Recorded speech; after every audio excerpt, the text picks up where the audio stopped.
Il y a des histoires qui ne s'expliquent pas, des histoires qui bousculent nos certitudes, qui défient la logique la plus élémentaire et qui nous obligent à regarder le monde autrement. Celle-ci commence par un simple détail, presque anodin. Un détail qu'une mère aurait pu considérer comme une lubie d'enfant. Mais rien, absolument rien, ne l'avait préparé à ce qui allait suivre.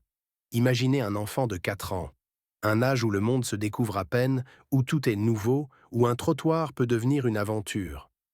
Mais cet enfant-là, il portait dans son regard quelque chose qui n'appartient pas à son âge. Une gravité silencieuse, une sorte de nostalgie impossible. Ce jour-là, sous le soleil doré de Jérusalem, sa petite main agrippée à celle de sa mère. Il se tourne soudain, fixe une ruelle étroite et murmure d'une voix calme, beaucoup trop calme pour son âge. Je connais cet endroit. La mère sourit d'abord. Elle pense à un mot répété, une phrase entendue quelque part. Mais l'enfant tire un peu plus fort, avance de 3 pas et ajoute « Avant, c'était ici que je travaillais ». Son ton est si assuré que la mère se fige. Le vent chaud soulève un peu la poussière. On entend au loin des pas, des murmures, les appels des marchands. Toute la ville semble suspendue l'espace d'un instant, comme si même les pierres, polies par des siècles d'histoire, attendaient la suite. « Avant » répète-t-elle, troublée. Elle finit par rire, un rire nerveux.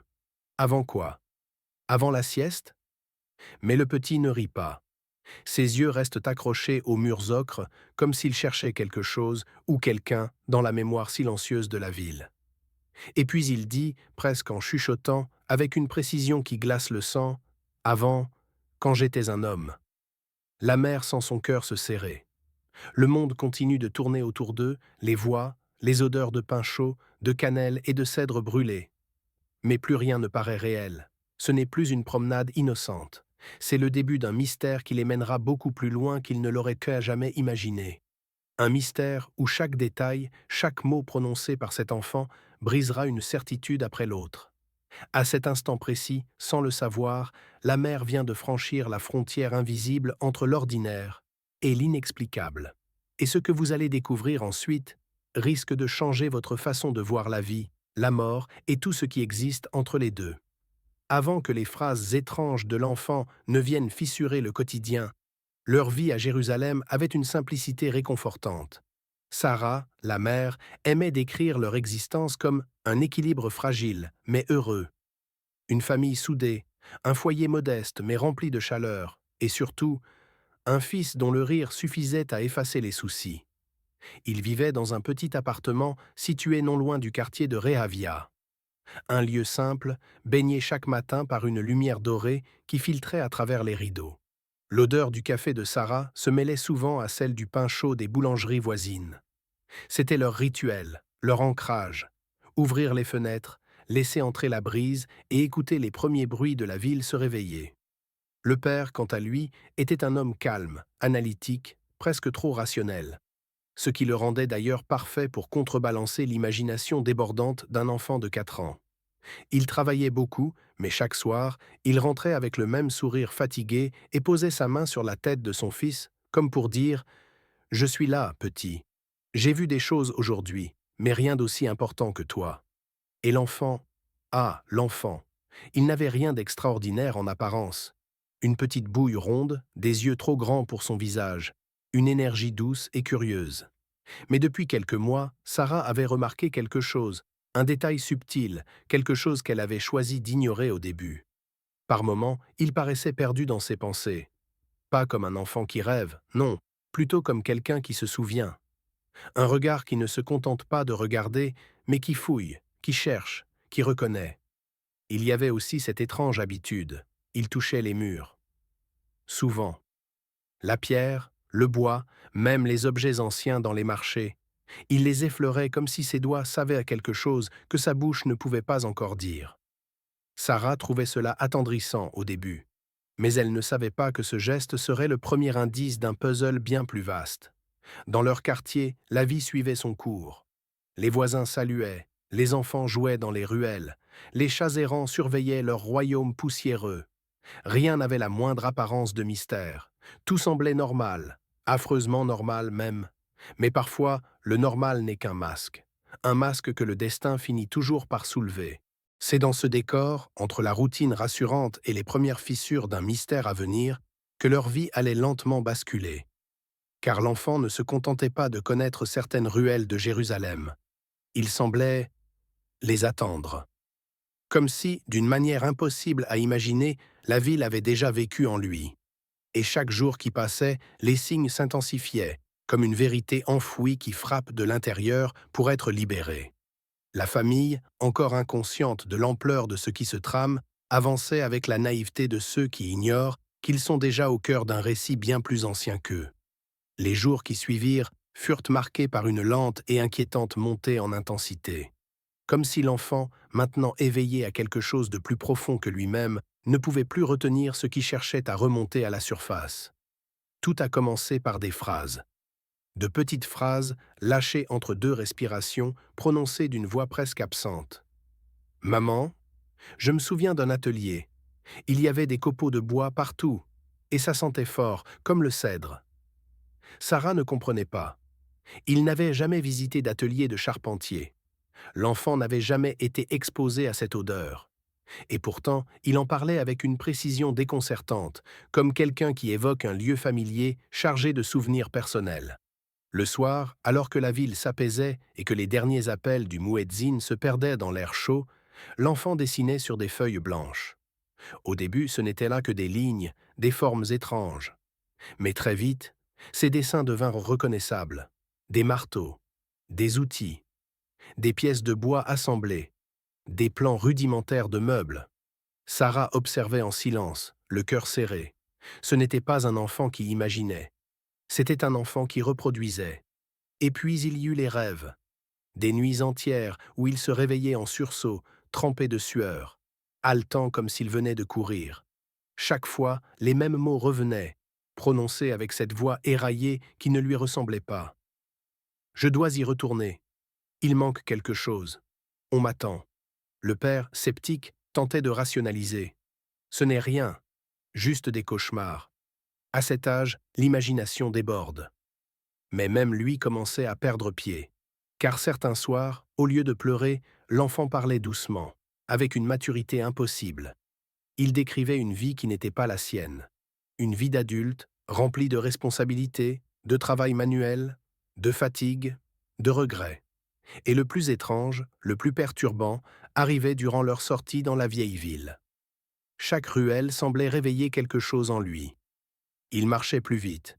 Il frôlait les murs, cherchait des repères invisibles. Il murmurait des prénoms que la famille n'avait jamais entendus. Nathan, Yoram, Myriam. Des noms oubliés par le temps, des noms prononcés avec une douceur qui ne collait pas à la voix d'un enfant. Un jour, alors qu'il longeait un ancien passage pavé, l'enfant s'arrêta net, son visage pâli. Il posa sa main sur une vieille porte en bois. Ses doigts tremblaient. « Ici !» Sa voix se brisa. « C'est ici que j'ai laissé quelqu'un derrière moi. » Sarah sentit ses jambes fléchir. Ce n'était plus de l'étrange, ce n'était plus de l'imaginaire. C'était une mémoire étrangère qui prenait vie dans le corps de son propre fils. Et à partir de là, tout s'intensifia.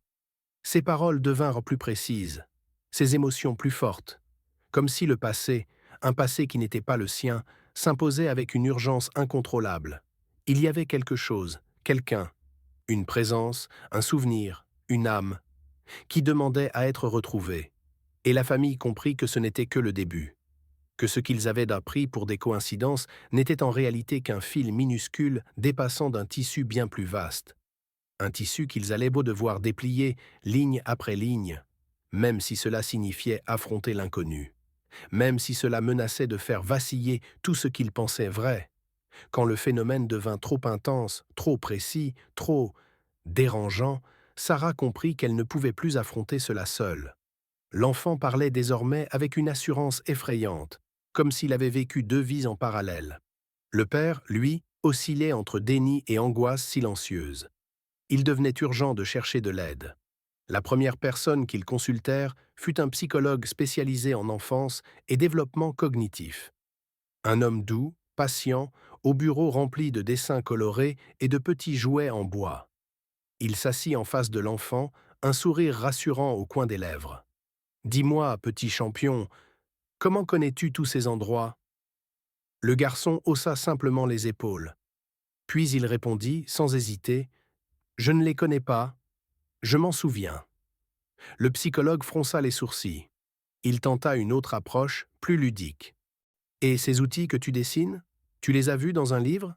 À la télé? » ?»« Non. Je les utilisais. Avant. Quand mes mains étaient grandes. » Le silence tomba brutalement dans la pièce. Même les jouets sur les étagères semblaient retenir leur souffle. Sarah sentit un frisson glacé parcourir son dos. Le psychologue se racla la gorge, chercha ses mots, puis nota rapidement quelque chose sur son carnet. Ce n'était pas l'attitude d'un homme convaincu, mais celle d'un homme troublé. Lorsqu'ils sortirent du cabinet, il leur avoua, d'une voix hésitante, « Ce que votre enfant décrit n'a rien d'un imaginaire classique. Il ne raconte pas comme un enfant raconte. Il relate comme un adulte se souvenant de faits réels. Je ne peux pas expliquer cela. Mais je vous conseille de rencontrer quelqu'un, un spécialiste des récits anciens, un archéologue peut-être, une personne qui connaît la ville, son histoire, ses artisans. » C'est ainsi qu'ils rencontrèrent Yair Ben Shalev, un archéologue réputé de l'université hébraïque. Un homme fasciné par les métiers anciens, les traditions artisanales et le langage des pierres. Il accepta de les recevoir dans une petite salle d'études remplie de cartes, de fragments de poterie et de vieux outils alignés comme des témoins silencieux du passé. « Alors, petit, dit-il en posant un vieux ciseau de charpentier sur la table, tu sais ce que c'est ?» L'enfant leva les yeux vers l'objet.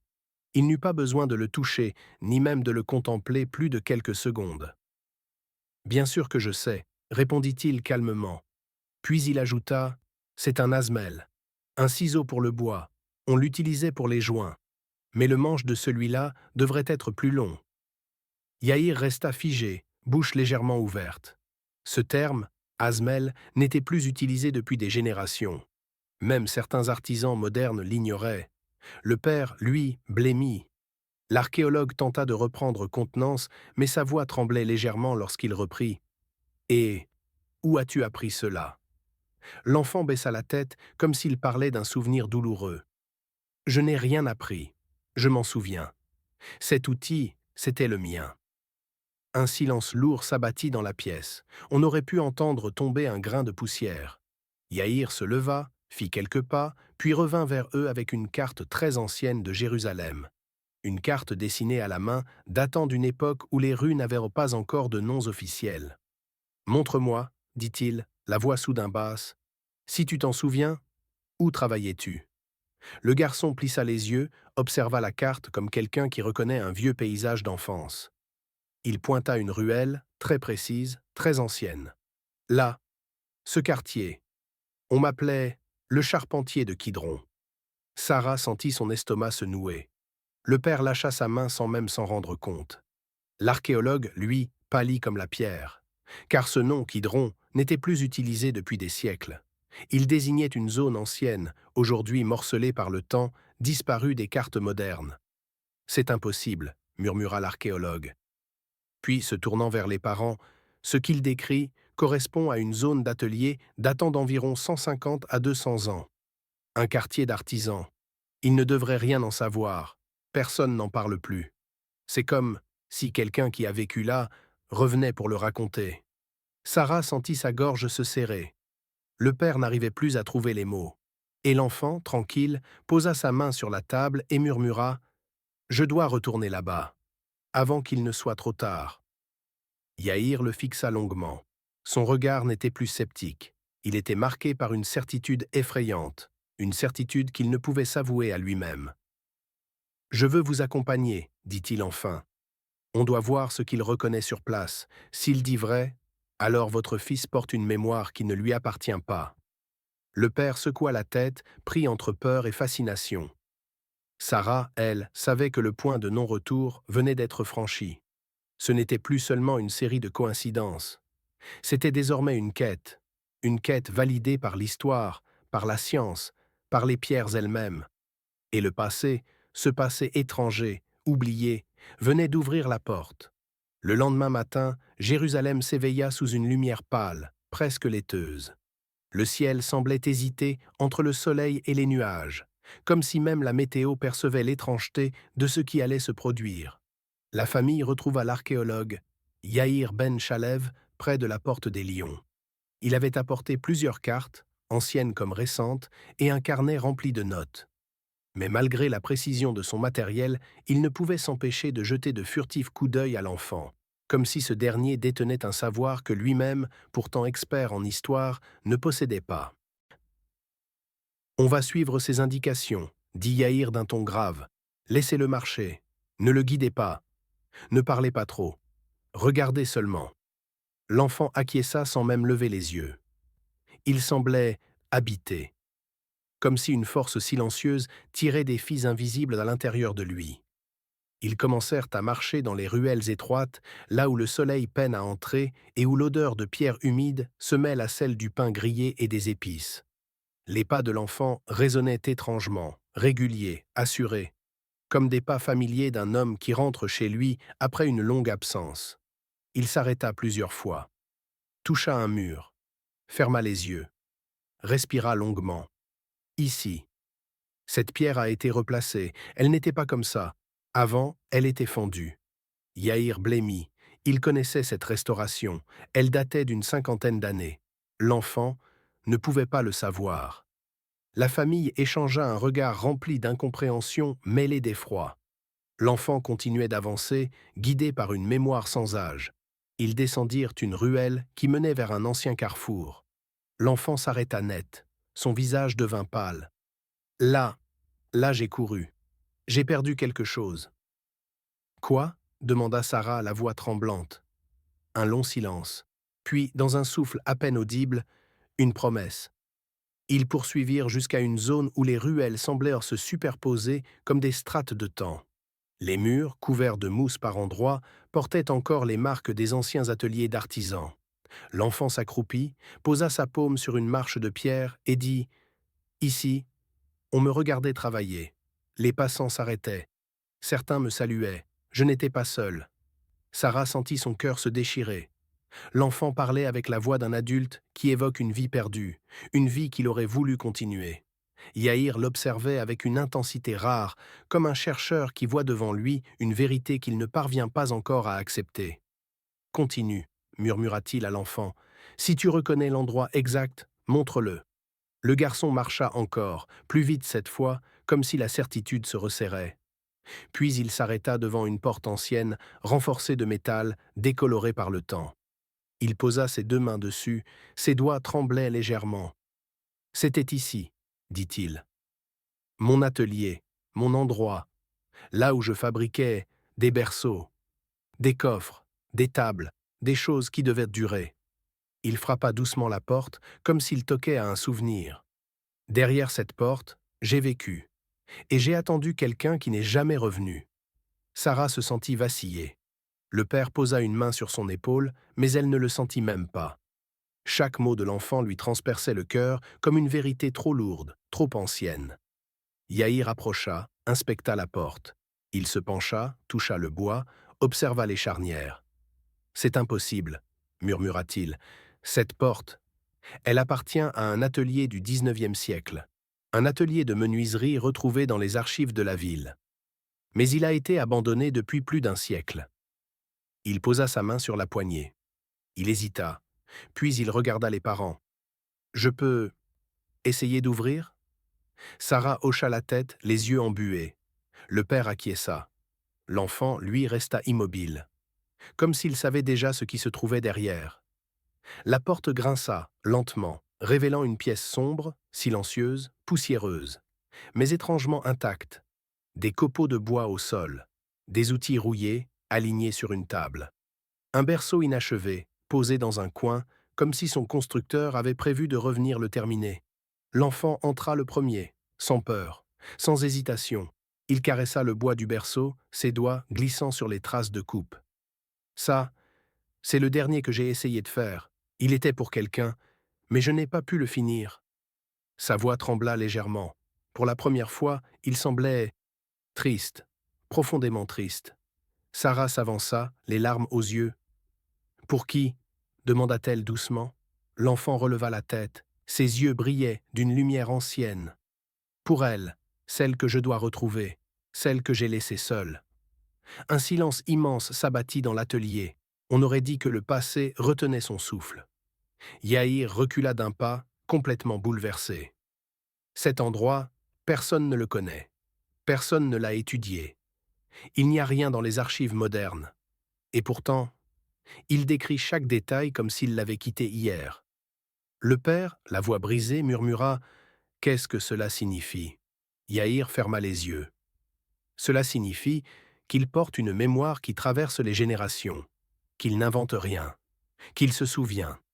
L'enfant posa sa main sur le berceau inachevé et dit doucement « Et maintenant, il est temps de retrouver celle à qui il était destiné. » La quête prenait un nouveau visage, plus intime, plus douloureux, plus urgent, car chaque pas les rapprochait d'une vérité que personne n'était préparé à entendre.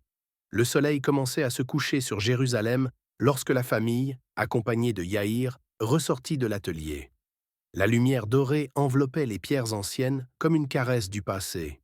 L'enfant marchait devant eux, absorbé, silencieux, ses doigts serrés contre sa paume, comme s'il retenait quelque chose de fragile, une vérité prête à éclore. Ils arrivèrent dans un petit quartier presque désert, caché derrière des arcades. L'endroit semblait figé dans le temps. Plus ils avançaient, plus le garçon ralentissait. Puis il s'arrêta devant une maison basse, blanchie par le soleil, avec une porte de bois foncé. Il ne bougea plus. « C'est ici », murmura-t-il. Sarah sentit une vague de chaleur, puis un froid glacial dans le ventre. Elle s'approcha de lui. « Tu connais cette maison ?» L'enfant hocha doucement la tête. « C'est là qu'elle vivait, celle que j'ai laissée, celle qui m'a attendu trop longtemps. » Le père déglutit difficilement. « Tu veux dire quelqu'un de ta vie d'avant ?» Le garçon leva ses yeux, remplis d'une tristesse ancienne. « De ma vie précédente. » Un silence lourd tomba sur le groupe. Sarah posa une main sur sa bouche pour retenir un sanglot. Yahir, lui, était tétanisé. « Tu veux qu'on entre ?» demanda le père. L'enfant hésita. Son regard se perdit dans l'ombre de la porte. Il semblait écouter quelque chose que les autres ne pouvaient pas entendre. « Elle est encore là, » dit-il finalement. « Son âme n'est pas partie. Elle m'attendait. Depuis si longtemps. » Il frappa doucement. Une seule fois. La porte s'ouvrit lentement, révélant une pièce simple, éclairée par une lampe à huile posée sur une table basse. L'air était chargé d'une odeur douce, un mélange de jasmin et de quelque chose d'indéfinissable, presque sacré. Une vieille femme se tenait au centre de la pièce, à peine courbée, les yeux brillants comme deux étoiles noyées de larmes. Dès que son regard se posa sur l'enfant, elle porta sa main à sa poitrine. Elle chancela. Puis un sourire tremblant, presque irréel, illumina son visage.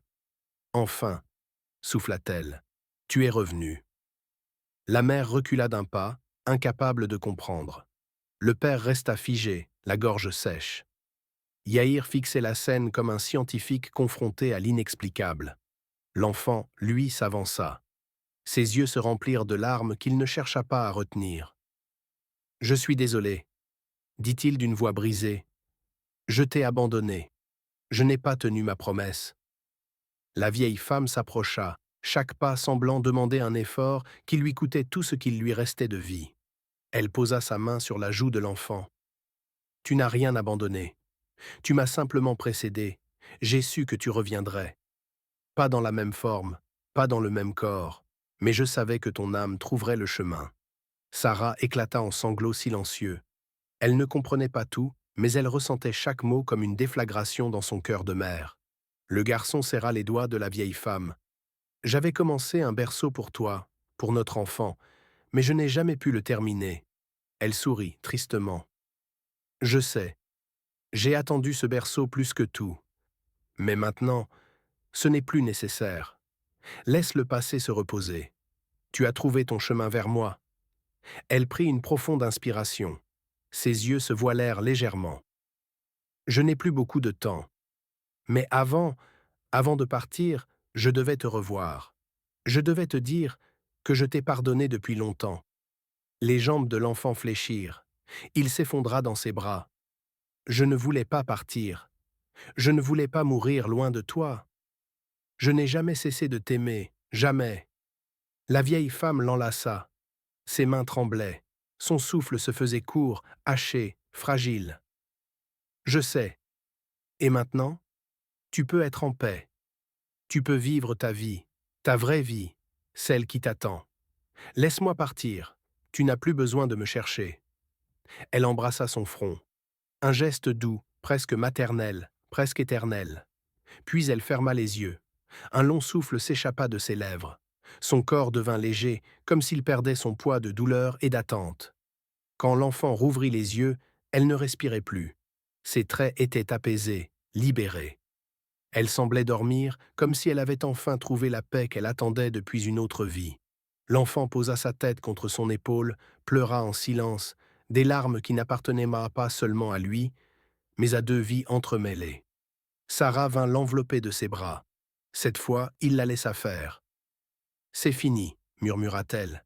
« Elle t'a retrouvé. Et maintenant, tu peux rester avec nous. » Le garçon serra sa mère contre lui. « Oui, maintenant je peux rester. » C'était la fin d'un cycle et le début d'une nouvelle existence. La nuit était tombée sur Jérusalem lorsque la famille quitta la petite maison où la vieille femme avait rendu son dernier souffle. L'air était tiède, presque immobile, comme si la ville elle-même retenait son souffle après ce moment sacré. Aucun d'eux ne parlait. Le père tenait la main de Sarah et elle serrait contre elle leur enfant, encore secoué par tout ce qu'ils venaient de vivre. Yaïr marchait légèrement en retrait, bouleversé, mais aussi profondément silencieux. Il avait observé des fouilles archéologiques, des vestiges millénaires, des inscriptions qui avaient déformé l'histoire, mais jamais il n'avait été témoin d'une mémoire humaine traversant le temps, et encore moins d'une réconciliation entre deux âmes séparées par la mort. Ils s'arrêtèrent près d'un escalier de pierre, éclairé par une lampe accrochée au mur. La lumière vacillait doucement, projetant des ombres sur les visages fatigués. L'enfant s'assit sur la marche du milieu. Son regard ne portait plus la lourdeur qu'il avait avant. Il semblait vidé, mais apaisé, comme si une tension invisible s'était enfin dissoute. « Comment tu te sens ?» demanda Sarah en s'accroupissant devant lui. Le garçon réfléchit un moment. Puis il répondit avec une maturité qui ne ressemblait pas à son âge. « C'est étrange. Je me sens léger. Comme si quelque chose s'était détaché de moi. Comme si j'avais récupéré un morceau de moi que j'avais perdu. » Il posa une main sur sa poitrine. « Avant, je marchais avec une ombre. Maintenant, elle n'est plus là. » Sarah sentit ses yeux s'emplir de larmes, mais cette fois ce n'était pas de la peur. C'était un soulagement pur, presque lumineux. Elle caressa sa joue. « Tu n'es plus seul. Tu es avec nous. Et tu le seras toujours. » Le père s'approcha. Il posa sa main sur l'épaule de son fils, un geste fort et rassurant. « Ce que tu as vécu, aucun enfant ne devrait avoir à le porter. On va t'aider. On va avancer ensemble. » L'enfant hocha la tête sans hésiter. Pour la première fois depuis le début du voyage, il n'y avait plus ce regard lointain, perdu dans un temps qui n'était pas le sien. Ses yeux étaient présents, ici, maintenant. Le lendemain matin, ils retournèrent dans l'atelier abandonné. Non pas pour chercher quelque chose, mais pour dire adieu. Le soleil entrait par les fentes du toit et éclairait la poussière en suspension comme une pluie d'or. Le berceau inachevé se tenait toujours là, silencieux, témoin d'un amour brisé par la mort et du travail d'un homme qui n'avait jamais pu terminer son dernier chef-d'œuvre. L'enfant s'approcha et posa sa main dessus. Un sourire doux, fragile, étira ses lèvres. « Je ne suis plus celui qui a commencé ça, » murmura-t-il. « Je ne pourrai jamais le finir. Et ce n'est pas grave. » Il leva les yeux vers sa mère. « Je suis prêt à laisser cette vie derrière moi et à vivre la mienne. » Sarah sentit son cœur se resserrer. Pas de douleur cette fois, juste une immense fierté. Yaïr s'approcha discrètement. « Je vais sceller cet endroit, » dit-il doucement. « Pas comme un secret, mais comme un sanctuaire, une mémoire, un lieu de paix. » L'enfant hocha la tête. « Merci. » En remontant la ruelle, la lumière matinale baignait les pierres chaudes. L'enfant marchait un peu devant, cette fois sans précipitation, sans qu'un fil invisible le tire vers un passé oublié. Il observait les étals, les visages, les couleurs, les bruits. comme si tout était nouveau pour lui. À un moment, il se retourna et demanda « On peut aller au marché? Je veux goûter les fruits qui brillent comme des soleils. » Sarah éclata d'un rire qu'elle n'avait pas laissé sortir depuis longtemps. « Bien sûr qu'on peut. » Le père sourit, soulagé. « C'est toi qui décides aujourd'hui. » L'enfant prit leurs deux mains, une dans chaque main.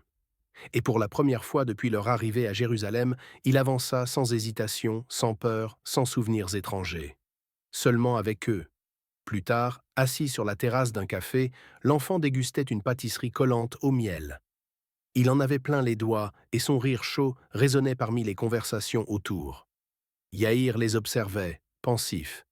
Il finit par dire « Tout ce qui s'est passé, je vais l'étudier, le documenter, pas comme une preuve scientifique, mais comme un témoignage. Quelque chose de vrai, même si ça dépasse l'explicable. » Le père acquiesça. « Racontez ce que vous pouvez, mais surtout, respectez ce que vous ne pouvez pas expliquer. » L'archéologue hocha la tête. Il comprenait parfaitement. Sarah regarda son fils, les yeux brillants. « Et toi, tu veux écrire quelque chose ?» Le garçon sourit, un sourire simple, lumineux, d'enfant. « Non, je veux juste vivre, pour de vrai. » Un vent doux souffla sur eux. La ville semblait respirer avec eux.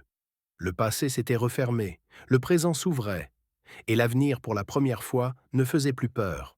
Les semaines qui suivirent de leur retour en France furent à la fois étranges et apaisantes. Le voyage à Jérusalem semblait appartenir à un autre monde, un autre temps, comme une parenthèse que seul le cœur pouvait réellement comprendre. Pourtant, son impact se faisait sentir dans chaque geste, chaque regard, chaque silence partagé au sein de la famille. L'enfant, désormais libéré de cette mémoire ancienne, marchait avec une assurance nouvelle. Il n'avait plus ces absences soudaines, ces moments où ses yeux semblaient se perdre dans une vie qui n'était pas la sienne. Il riait plus souvent. Il posait 1000 questions. Il vivait vraiment. Et pour la première fois, ses parents avaient le sentiment de connaître leur propre fils dans toute sa lumière. Un soir, quelques semaines après leur retour, Sarah le trouva dans sa chambre, assis devant une feuille blanche. Le crayon suspendu au-dessus du papier, il réfléchissait. « Tu dessines » demanda-t-elle en entrant doucement. « Je crois, » répondit-il. Elle s'approcha et vit apparaître sous son crayon les lignes d'un paysage familier. Des ruelles étroites, des pierres dorées par le soleil, une porte ancienne, et un petit atelier esquissé avec une douceur infinie. Sarah sentit un nœud se former dans sa gorge. « Tu t'en souviens encore » murmura-t-elle. Non pas par inquiétude, mais par tendresse. L'enfant posa son crayon, réfléchissant un moment avant de répondre. « Je me souviens, comme on se souvient d'un rêve qui a compté. Pas comme quelque chose qui me manque, juste quelque chose qui a fait partie de moi, mais qui n'est plus moi. » Elle l'enlaça, le cœur débordant de gratitude. « Et tu es heureux ?» ?»« Oui. » Un oui simple, entier, sans ombre. Quelques jours plus tard, la famille reçut un message de Yaïr. Une longue lettre, écrite avec le respect d'un homme qui a été témoin d'un mystère et qui sait qu'il ne lui appartient pas entièrement. Il disait qu'il avait scellé l'atelier, comme promis, et qu'il avait laissé à l'intérieur un petit coffre contenant quelques mots. Un hommage à deux âmes qui s'étaient retrouvées et une note indiquant que certains lieux ne sont pas faits pour être étudiés, mais pour être honorés. Il ajoutait qu'il avait retrouvé, dans des archives presque oubliées, le nom d'un menuisier du XIXe siècle disparu jeune, laissant derrière lui une femme qui n'avait jamais voulu quitter la maison où elle l'attendait. Il ne pouvait pas établir un lien scientifique. Il ne le cherchait même plus. La vérité était ailleurs, dans ce qu'ils avaient vu, dans ce qu'ils avaient ressenti, dans ce que l'enfant avait vécu. Yaïr terminait sa lettre ainsi. Certaines histoires traversent les siècles. Certaines promesses aussi. Vous avez été témoin de la fin d'une d'entre elles. Prenez soin du début qui s'ouvre maintenant. Sarah lut la lettre plusieurs fois. Chaque mot semblait peser autant que les pierres de Jérusalem. Un soir d'été, alors que la maison baignait dans une lumière douce, l'enfant s'installa près de la fenêtre, observant le ciel. Il sembla hésiter avant de poser une question. « Maman, tu crois qu'on vit plusieurs vies ?» Elle s'assit à côté de lui. « Je ne sais pas, » répondit-elle avec une sincérité tranquille. « Mais je crois que certaines choses sont trop fortes pour disparaître.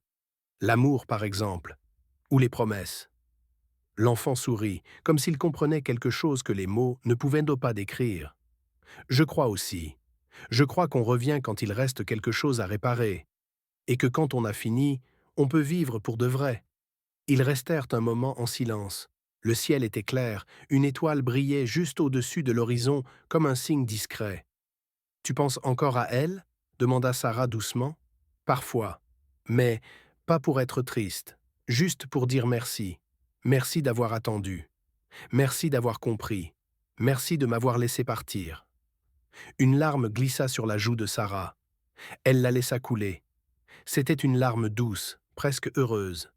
Les jours passèrent, puis les mois. La vie reprit son cours, simple, vivante, belle. Et pourtant quelque chose avait changé. Une profondeur nouvelle imprégnait tout ce qu'ils faisaient. Comme si, en revenant de Jérusalem, ils avaient ramené avec eux un fragment de lumière ancienne. L'enfant grandit, mais jamais il n'oublia ce voyage. Il n'en parlait que rarement, mais quand il le faisait, ses mots étaient empreints d'une sagesse étrange pour son âge. Et parfois, le soir, il ouvrait son carnet et dessinait encore la porte de l'atelier. Pas avec nostalgie, avec douceur, parce qu'il savait que certaines portes doivent rester fermées, pour permettre à d'autres de s'ouvrir. Ainsi se refermait un chapitre venu d'une autre vie, un chapitre de mémoire, de promesses et de pardon.